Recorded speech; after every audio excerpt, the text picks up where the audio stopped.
All right, so I'm Cadet Brown, and we first would like to thank all of you for being here. We're really excited to present this.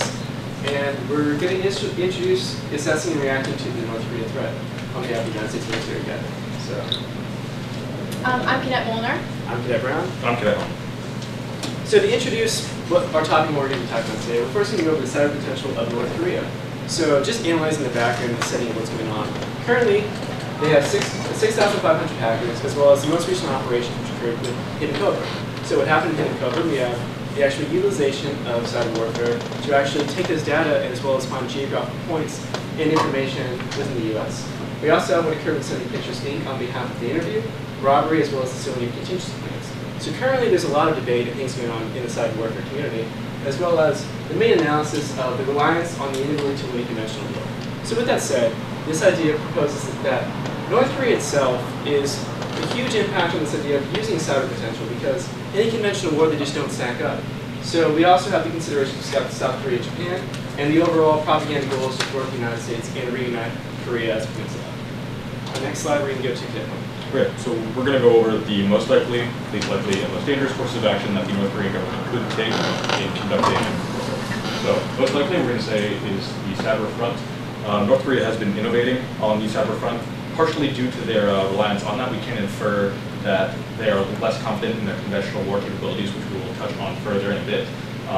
Their cyber capabilities include spreading false information, stealing our geopolitical information and the geopolitical information of our allies, as we've seen in Cobra, and potentially damaging military capabilities such as the F-35. And going off of that, some of the impacts that we have on the U.S. are just, of course, like they can influence our underground power grids, as well as our general traffic and control systems. For the least likely, we have the conventional attack, which I touched on a little bit before. This would include utilizing their vast artillery and missile capabilities to damage our infrastructure and the infrastructure of South Korea. Of course, some of the impact on the U.S. is going to be the injury or killing of innocent civilians, as well as massive artillery damage to those involved.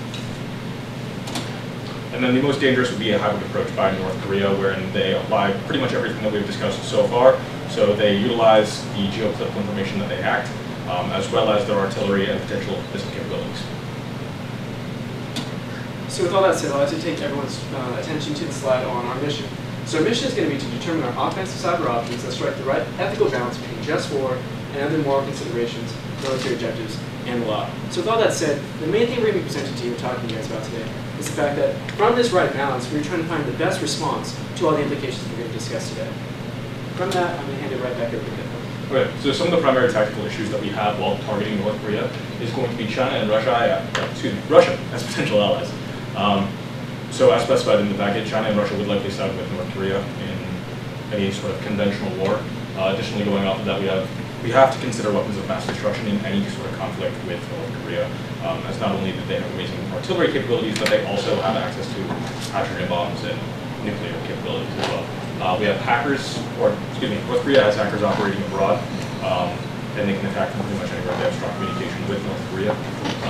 Additionally, their internet connection pretty much runs solely through China. So after discussing with some of our cyber officers, they kind of revealed to us that North Korean internet capabilities stem directly into China. So it's kind of like a one-way tunnel, right? So there's nothing else branching out of there. It's not like an interconnected web. It's strictly just a tunnel straight through China. Okay, so with this I'm going to talk about traditional just war theory and how we've applied it in the past, and then I'm going to go on to applying that specifically to cyber warfare. So the first thing that I would like to talk about is why just war theory is important. We've seen the importance of it striving for peace and also avoiding human rights violations in both World War II and Vietnam, which really brought us to focus our attention on just war theory. The importance of this stems from our humanitarian principles as a country, promoting positive relations with other countries, as well as tactical implications of promoting peace, and finally, focusing on the perception of the United States and our role in the international community. Going on to the distinctions between use ad bellum and use in bello procedures. So what I want to highlight on this is that there's a distinction between what we're going to do before the actual attack occurs and then during our response to the attack. So on use ad bellum, I want to highlight three things. First, that there is a difference between preventive and preemptive attacks. So we saw the focus on preventive attacks brought out in the Bush Doctrine when addressing terrorism and trying to prevent any terrorism from occurring. But we want to highlight that preemptive strikes, which are when you have a clear threat based on intelligence identified, are the better focus. And this is because we have different problems with communication as well as cultural understanding and our intelligence capabilities in determining whether there actually is a threat. So in order to identify this positive threat, it's better to focus on preemptive rather than preventive. The second thing I want to talk about on this is proportionality. So it's really important for us to identify what the threat is and if this is an actual threat before we address our actions, because we want to make sure we have a proportional response. And then the third thing is to address who the aggressors are and really identify the source of this before we can actually address whether we should conduct a response attack. Now to talk about the use in bello procedures. The first thing is pretty clear is prohibited weapons. This has been a discussion for many years that we want to avoid biological and chemical weapons, and this is not only because of the damage that it does on civilians, which is clearly unethical, but also because we want to discourage our enemies from using them as well. Also, again, building on this, we want to be discriminatory towards combatants. When I talked about use ad bellum, I was focusing on who the actual actor is, but when we're actually conducting our response and our retaliation, we want to make our best effort to focus on actual combatants and preventing spillover to civilians. Also, the doctrine of double effect becomes really important when we're discussing our response to any potential attack. So the doctrine of double effect is composed of 4 concepts. The first concept is that it is a clear action of aggression, and we would figure that out based on our intelligence of the issue and identifying whether it's aggression as opposed to espionage, which I'm going to talk about a little bit more when we get into cyber warfare. And then the second concern is that the intentions of the combatant was this aggressive act. So we want to make sure that this wasn't accidental, which also becomes a concern on cyber warfare where different types of malfunctions can occur. And then the third consideration is going to be that the good impact outweighs the bad impact. So when we see that there is potential for bad implications of our actions, we want to make sure that the positive outcomes are going to outweigh that. And then the final concern is going to be that the bad impact is not necessary to the good impact. So that's basically that it is foreseeably avoidable if we're going to avoid spillover, but they're not inherently linked. And then finally, avoiding treacherous deceit. This could look at like impersonating a Red Cross worker or an ally of North Korea. This is prevented under both Geneva and Hague Conventions, which Cadet Brown is going to talk about on legal implications, but this is important to maintain trust. So now I'm going to talk about the specific ethical implications of cyber warfare. So first, it's important to identify the stakeholders. We have 3 primary groups of stakeholders in this. First is the groups that are actually involved in the warfare. So this would include the United States and our NATO allies, as well as North Korea and other aggressors. And then the second group is going to be civilians from both countries. And the third group is going to be all users of the internet. And this is the primary distinction that we have with cyber warfare, as in all types of warfare, you have to take into consideration who the aggressors are and distinguishing that from the civilians. But in this case, if we conducted a cyber attack and we didn't ensure that we were going through the correct networks, we could impact anyone who's using the internet in all countries. And this can be a primary concern with China, as we've stated before that North Korea primarily works with China on this. So now talking about the specific moral perspectives that I talked about on just war theory. So the first one is aggression. We want to identify that this is a clear attack, and as Cadet Brown is going to show you, espionage is not specifically outlined in international law, and different things such as espionage and vandalism aren't actually aggression that justifies an attack. And then there's also malfunctions that can occur with our equipment that could be seen as an attack but are not. The second thing is discrimination. Of course, we want to limit our attacks to combatant parties and ensure that we're going through the networks that they're using, and we have intelligence that affirms that they're using those networks. The next thing is proportionality. We want to ensure that our aggression is proportional to North Korea's aggression. Although we do want to look for the best option for future peace and make sure that we're preventing future attacks, we want to make sure that our aggression is proportional. The next thing is attribution. On the side of our response, we want to make sure that there's a method to trace back who the actor was in this attack. And this can be done through 3 different methods, such as public declaration, a digital signature, and different networking protocols such as IPv6. And this is important not only to make sure that we take responsibility for our actions and a different country is not seen as the actor of this response attack, but also because of transparency with our civilians and the checks that that can provide on the government. The next is, of course, treacherous deceit. This can also apply through emails. We don't want any type of impersonation that results in deception. And then lasting peace is really important in cyber warfare because we do have the capabilities to make these attacks reversible through encryption or backups. So we want to do the best action to maintain stability in the Korean Peninsula after the warfare actually occurs. So with that, I'm going to pass it to Cadet Brown to focus on some of the legal implications of this. So now I would like to address the legal issues of warfare, as well as what coincides with the ethical implications that occurs with it. So first, we're going to address the military and international law. So for the outline, we're going to go where we've been, where we are, and where we're going.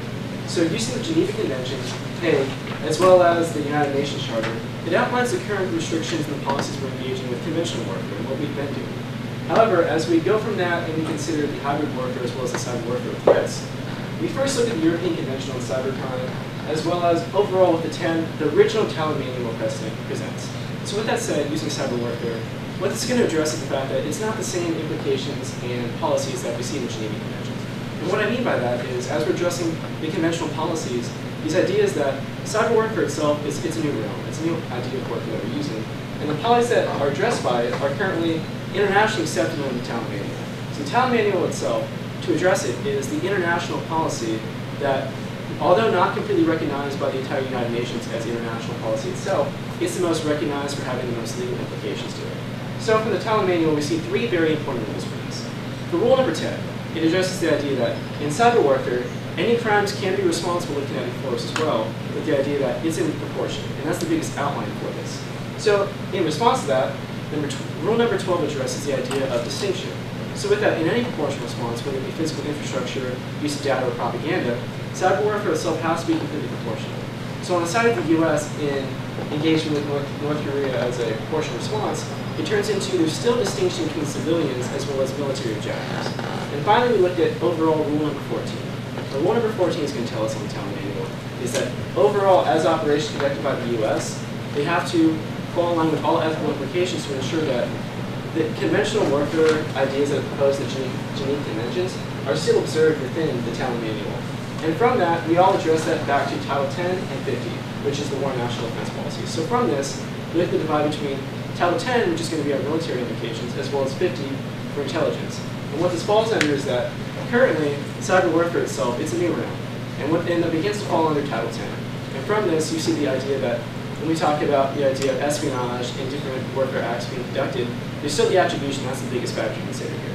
So for attribution, any acts done by the U.S., and they can be traced back to the U.S. because not only does this hold us accountable for our own actions, it ensures the conflicts remain between North Korea as well as the U.S. in response, because that was not attributed to our allies or other actors within it. But in the end, this all ties back to the new Talon Manual, the Talon Manual 2.0. And that's the most up-to-date international policy that we're going to be looking at. And this is what we're going to be observing when we consider all the responses the U.S. is going to have in regards to the ethical and legal implications of this presentation. I'm finally going to hand this back over to Helen and talk about the responses the U.S. is going to have. Okay, so now we're going to go over the 3 proportional responses that we have laid out to any North Korean attack. So on the cyber front, we are going to emphasize a diplomatic approach.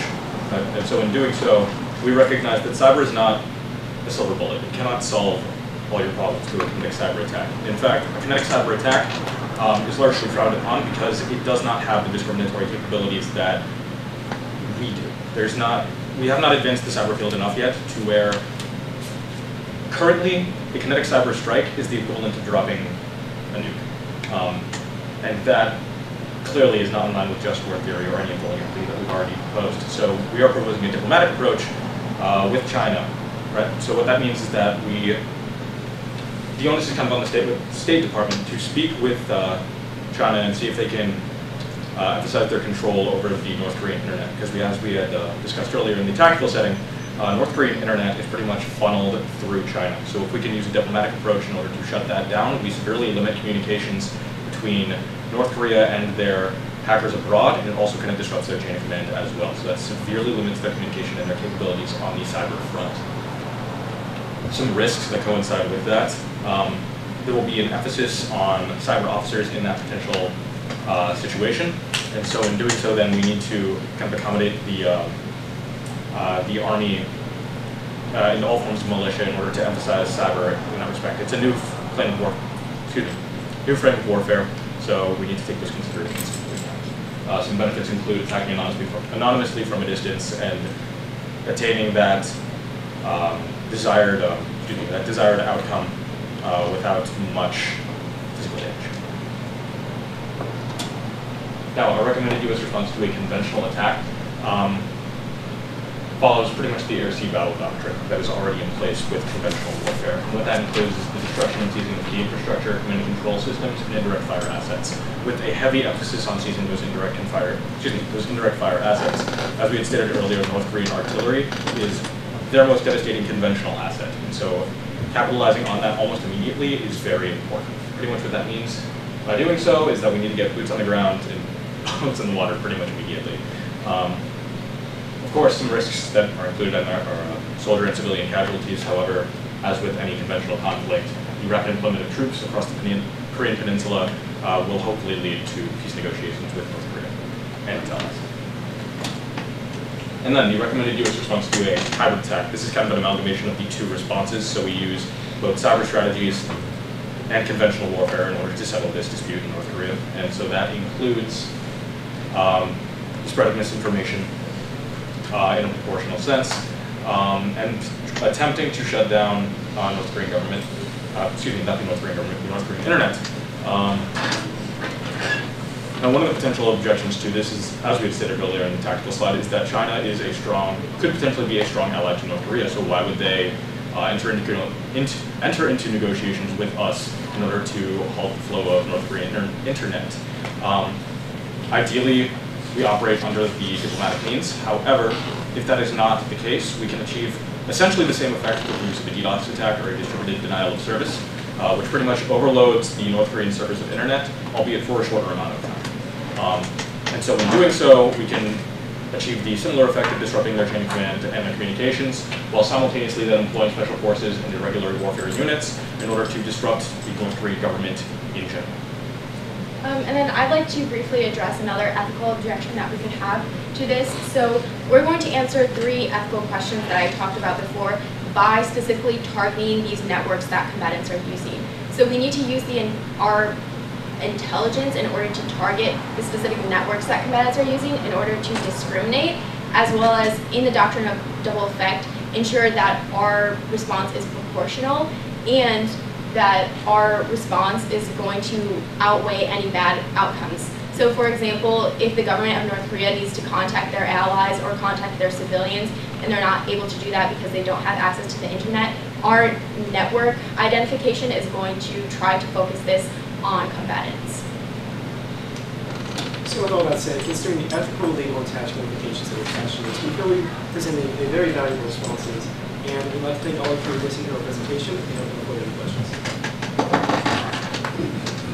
Great job, guys. We can go right into questions. I will say before we begin that do your best to accommodate all of the judges if they have questions. So try to keep your answers as brief as possible.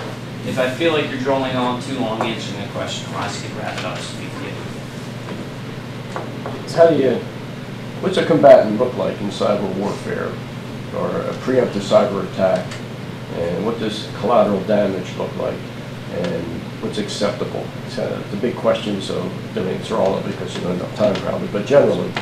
It's a bit of a tricky question because we can't necessarily apply the same definitions to a combatant in typical conventional warfare to a cyber front. Not everybody with a computer is going to be a combatant in cyber warfare. So we need to make that distinction between actual hackers and then just people on the internet. Now, fortunately with Korea, the internet is not the same in Korea. It is not widespread to the civilian populace as it is in North America. So it's particularly kind of localized in their upper echelons of government as well as in their hacker base. To speak to what you were talking about with collateral damage and the like, that particularly focuses on a kinetic kind of response to cyber warfare. And so specifically what that looks like is, say, targeting a North Korean nuclear plant to make, to like override something in their systems to essentially make a plant blow up, which then targets not only the civilian sector, but also damages a lot of their energy capabilities as well. And so that is, the outcome of that, we have no control over. That's indiscriminate, so we can't necessarily focus on that. But to build off that, there is some legal implications that are already in place. So based off the Talon Manual 2.0, under Rule number 17, what it builds off is the idea that any combatant, any person that's acting with the computer to hack against the U.S. or an opposite state, they're still under the Talon Manual presented as a combatant. So there's still a proportional response that's allowed to be engaged legally through the Talon Manual. Thank you.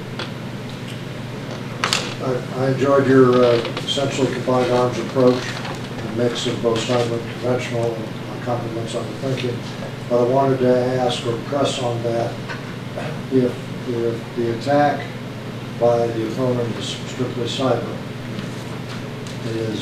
how did you evaluate moving it to a more kinetic, soldier-involved conventional force approach? So I'll respond to that. So based off of the Talon Manual, as I spoke about earlier, for rule number 12, is the idea that it's all based around proportional response, because based around cyber warfare, there's not exactly a clear international policy accepted. So based off the Talon Manual, it states is if you take into distinction as well as proportionality in hand, it turns into even if the cyber warfare threat would occur, and say, let's look at infrastructure. So if physical infrastructure threat would occur on the behalf of North Korea against the U.S. soil, in response, if that physical infrastructure damage being done proportionally equates to a conventional warfare response or actual kinetic force being returned, under the Talon Manual, it's actually precedent and allowed for the U.S. policy. And to take an example of this, Stuxnet, when we saw that Israel was involved in a type of cyber attack on Iran, what Israel did was they spread this virus throughout computers, and it was dormant in some, but then it also was able to impact the specific weapons of Iran. And then after that occurred, all the people who weren't involved with that had to get updated software. So you can see here, this is a method of discrimination and specifically isolating this to the cyber realm so we can avoid spillover. I had a question about proportionality. Is it relative or absolute? So in a conventional sense, North Korea were to lob a few missiles into South Korea and blew up the city. We did the same, first, I guess, I'm sorry to rephrase.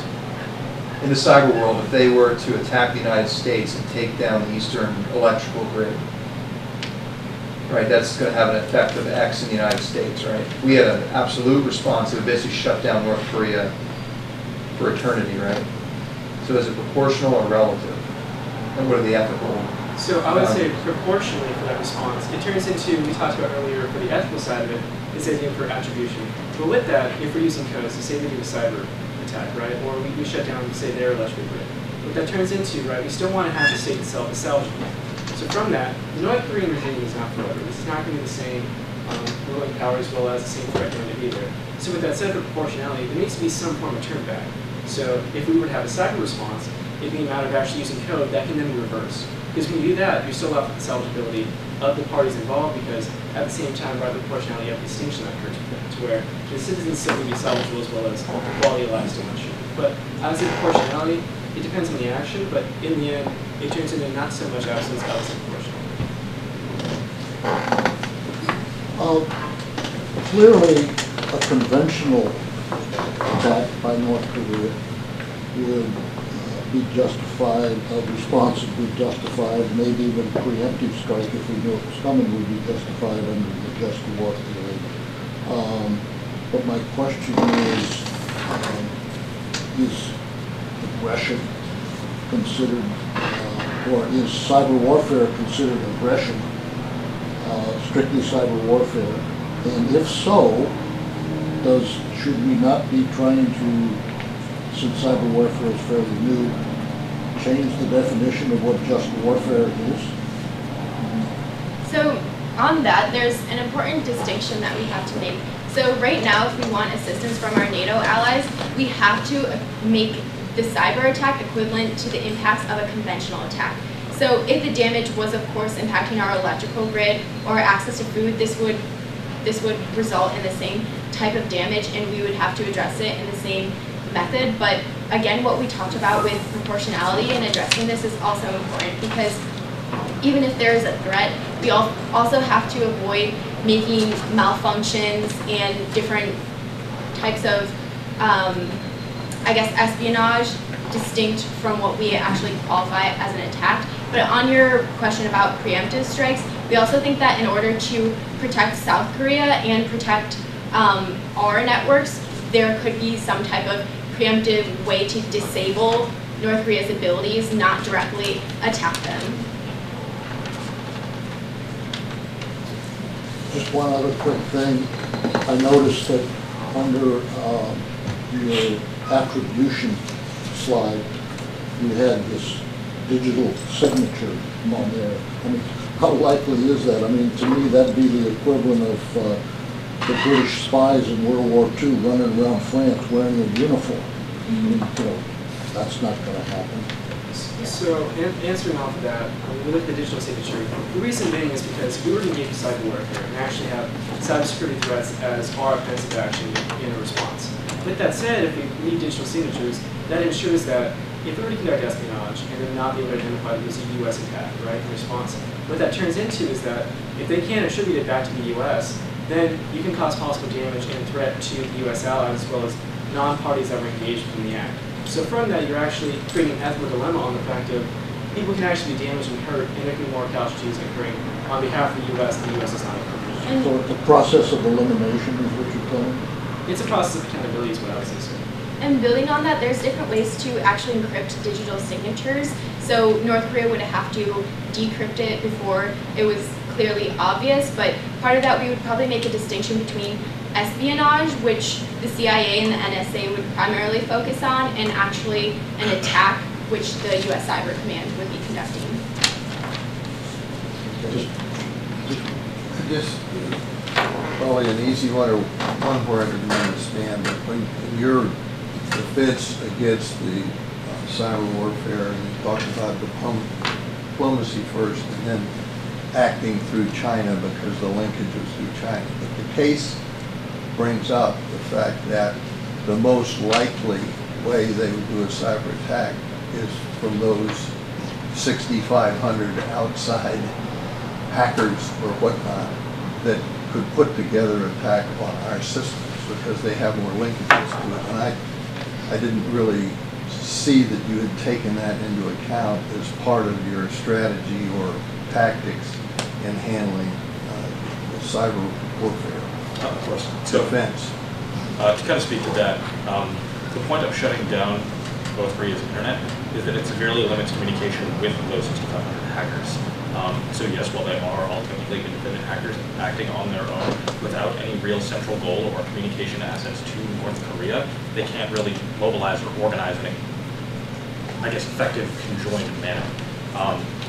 They're acting independently, but 6,500 hackers acting independently is not as effective as 6,500 hackers acting in unison. So it kind of limits that capability. And speaking specifically to the concern that we don't really know who China is allied with, we would focus on like the diplomatic approach first, but there are different pressures that the U.S. can engage with in China in order to make this successful if our diplomatic approach does not work.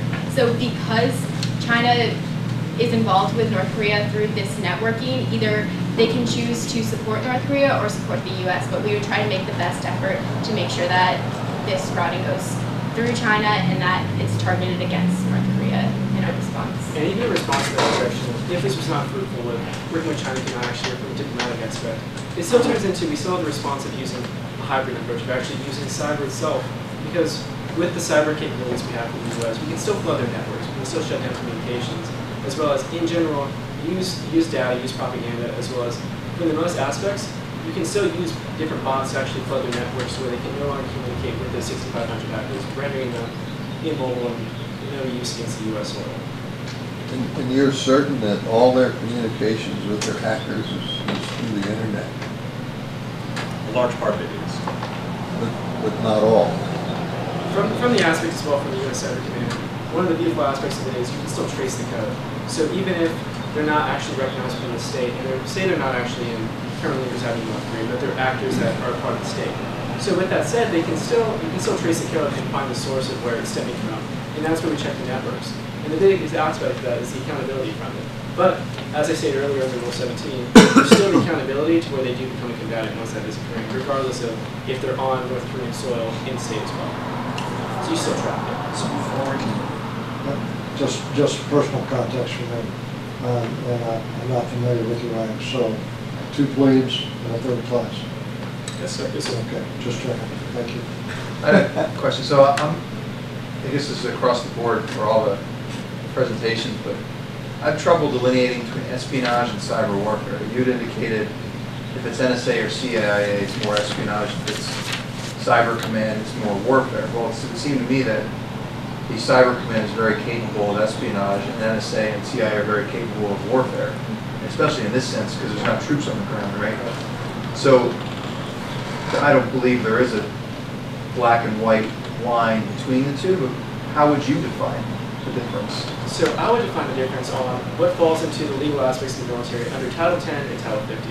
So as steps for legal matters, it turns into if we're using this espionage, we're using these different acts, the digital signature comes in huge because it needs to be a source and accountable back to the U.S. But the difference between separating the NSA to, say, our military aspects and our cyber command itself, the distinction comes from it actually being a U.S. recognized operation, as well as the U.S. military is one taking credit for it, whereas the espionage and NSA action itself would not be publicly declared.